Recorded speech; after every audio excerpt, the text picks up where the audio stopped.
Исәнмесез, эфирда душанбе көн яңалыклары, студияда Роза Хабибуллина. Однаның беренче көне нинди вакыйларга бай булды, алга таба карагыз. Унга якын гаражны су баскан, канализация турбасында авария ни сәбәпле килеп чыккан? Урынга Ләйсән Ханова чыкты. Авыл хуҗалыгы ярминкәләре дәвам итә, тиздән фермерлар сатуга казлар алып киләчәк. Чаллыда Мөхәммәд пәйгамбәрнең туган көнен үткәрделәр, бәйрәмгә Дагыстан кунаклары да килде.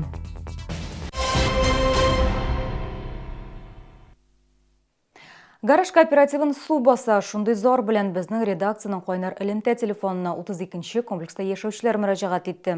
Алар әйтүенчә, су кыюлары ливневкалар белән бәйле проблема гадәттә көчле яңгырлардан соң күзәтелә торган булган. Тик канализация турбасыннан агып гаражларны беренче тапкыр су баса, диде алар. Теманы Ләйсән Ханова дәвам итә. Гаражларга су агып ятуын иң беренче булып биргә килгән шәһәрдәш күреп ала. Ул шунда ук авария бригадасын чакырта, ләкин хәл янәдән иртә белән кабатлана. Игорь Батайкин әйтүенчә, ул канализация койзусыннан пар чыгып торуга игътибар итә. Су тавышына кулак сала. Эшчеләр шунда ук килде, ди ул. Тик иртәнгә хәл тагын да кискенләшә. В данный момент вода топит гаражное общество «Домостроитель». На данный момент затоплено где-то уже 5 улиц. Опасно тем, что на каждой стене установлен электрический щит со счетчиками. Кроме того, вода попадает в гаражи, там стоят автомобили, имущество хранится. Поэтому неприятно, конечно. 90-нчы елларда төзелгән кооперативта 300-дән артык гараж исәпләнә. Чаллы су каналында аңлатуларынча, канализация койысында авариядә предприятие гаебе юк. Шәһәрдәшләр үзләре еш кына чүп ташлый. Нәтиҗәдә турбалар тыгыла, бу исә аварияга сәбәп була, диде белгечләр. Это случилось не из-за того, что обрушилось строение колодца или же порвалась труба, а из-за попавшего в канализацию мусора. Бригада подъехала, откачала воду, которая выходила через колодец. Канала промывочной машины пробила засор, и сейчас оттуда вытаскивают камни, доски. Шулай да юристлар мөлкәтләренә зыян килгән очракта гараж хуҗалары Чаллы су каналына компенсация юллап мөрәҗәгать итә ала дигән фикердә. Моның өчен беренче чиратта кооператив вәкиле Чаллы су каналы белгече катнашында 3 яклы акт төзү кирәк булачак. Ләйсән Ханова, Ленар Султанов, яңалыклар. Чаллы алдынгы социаль-икътисади үсеш территориясе тагын 2 резидент белән тулыланды. Казанда Татарстан Республикасы премьер-министры Алексей Песошин җитәкчелегендә гаризаларны карау комиссиясе утырышы узды. Утырышта тагын 2 яңа резидент хупланды. Шуларның берсе Графит Плюс компаниясе.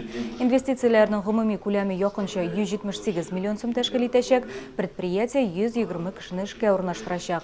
Икенче компания ЗИАС Машинари Поволжье җаваплылыгы чикле җәмгыяте. Җитештерүгә 66 миллион сум акча кертеләчәк.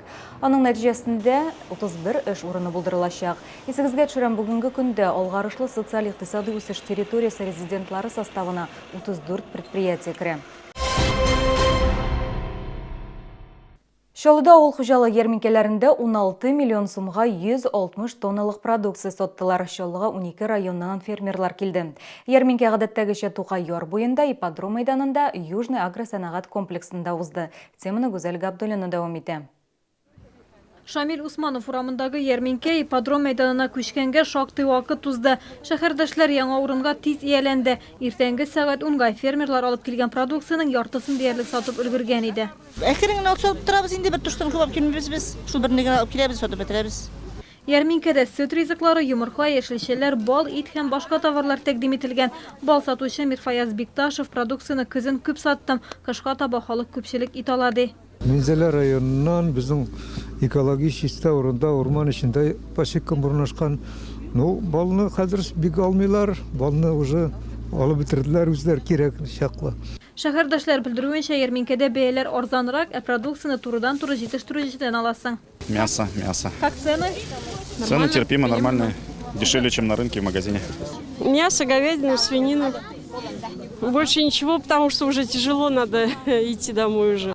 15 декабрьдә да ярминкәләр шулык урыннарда уза. 15-16 декабрьдә Тукай яр буенда һәм ипподром мәйданында Яңа ел казы исемле ярминкә оештырылачак. Гүзәл Габдуллина, Сергей Вильданов, яңалыклар. Шәһәрнең тарихи туган якны өйрәнү музее яңа ел бүләк ит хәйрия акциясын башлый. Анда теләгән һәр кеше әти-әнисе авыр тормыш хәлендә калган балалар өчен уенчык яки там-том алып килә ала. Яңа ел капчыгына там-томнар, уенчыклар, уеннар, конструкторлар, спорт инвентары, балалар китаплары һәм башка әйберләр кабул ителә. Барлыгы җыелган бүләкләр алга таба гаиләләргә тарату өчен изге Вознесение соборына тапшырылачак. Бүләкләр 27 декабрьгә кадәр җыела, музей холлында тартмалар урнаштырылган. Теләгән һәркем балалар өчен үзенең сюрпризын калдыра алачак. Мөселманнар Мөхәммәд пәйгамбәрнең туган көненә багышланган Мәүлид кичәсен үткәрде. Сара Садыйкова концертлар залы сәхнәсендә вәгазьләр, дугалар, мөнәҗәтләр, дин турында җырлар яңгырады. Бәйрәм турында тулырак алдагы сюжетта карагыз. Тамашачылар арасында бәйрәмгә беренче генә килмәүчеләр бар. Алар ел саен мондый чарада дин турында күбрәк мәгълүмат алабыз ди. Кичә программасына мөнәҗәтләр, нәшидләр, хәзрәтләрнең вәгазьләре, салаватлар һәм мәүлидләр әйтү кертелгән. Шада менә быел ничек булыр? Былтырда бик әйбәт булды шада. Мәүлид кичәсе ул Мөхәммәд пәйгамбәрнең туган көненә үткәргән кичә. Мөхәммәд пәйгамбәр бүтән илдәге ученыйлар исемлегендә иң беренче, иң яхшы, иң таква кеше булган. Ул соңгы пәйгамбәр, башка пәйгамбәрләр безнең җиргә килмәячәк инде. Монда мөнәҗәтләр, укыячаклар, шуны тыңларга килдем, вәгазьләр тыңларга килдем. Күңелле булыр дип калам. Мәүлид бәйрәменә Чаллы мәчетләренең имамнары, республика диния нәзарәте вәкилләре, хәтта Дагыстаннан да кунаклар килде. Абдулла Сәлимов белдерүенчә, Мөхәммәд пәйгамбәрнең туган көнен башка мөселман дәүләтләрендә дә зурлап үткәрәләр. Очень активно дагестанцы проводят этот месяц. Практически в каждом городе, в каждом районе проводятся подобные мероприятия. Именно в этом месяце делается огромный акцент на различные конкурсы среди детей, среди вузов. Шараны әзерләүдә мәктәп балалары, мәчеткә йөрүче үсмерләр дә актив катнашты. Бу исә аларга дин турында күбрәк аңлату өчен яхшы мөмкинлек. Гүзәл Габдуллина, Сергей Вильданов, яңалыклар. Шәһәрдәшләр өчен яңа ел бәйрәмнәре чорында 50гә якын шугалак, 30 хоккей корты яктыртылган чаңгы юллары эшләячәк. Прокат өчен 3000-нән артык тимер аяк, 1500 ләп пар чаңгы әзерләнгән. Бәйрәм көннәрендә тимер аяк прокат нукталары иртәнге 10-нан төнге 11гә кадәр эшләячәк. Өлкәннәр өчен аның бәясе 100 сумны, ә балалар өчен 70 сумны тәшкил итә. Чаңгы алып туру бәясе зурлар өчен 150 сум булса, балалар өчен 75 сум дип билгеләнгән. Ял вакытларын күңелле һәм файдалы итеп үткәрү өчен шәһәребездә барлык мөмкинлекләр булдырылган.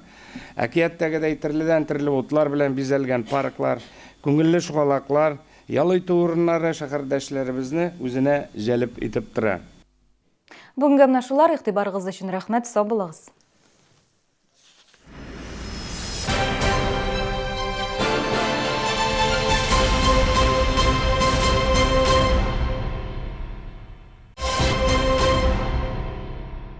Новогоднее чудо для каждого в Эссен. Сыр российский или голландский 299,90. Акция действует с 11 по 17 декабря в гипермаркетах Эссен. Подарки из Эссен под каждой елочкой. Эссен. Новый год уже в ДНС. Бонусы или программа 0024. Так, 8-ядерный смартфон Samsung Galaxy A7 с широкоугольной камерой всего по 1000 рублей в месяц или 5000 бонусов на карту про запас. С ДНС выгодно всегда.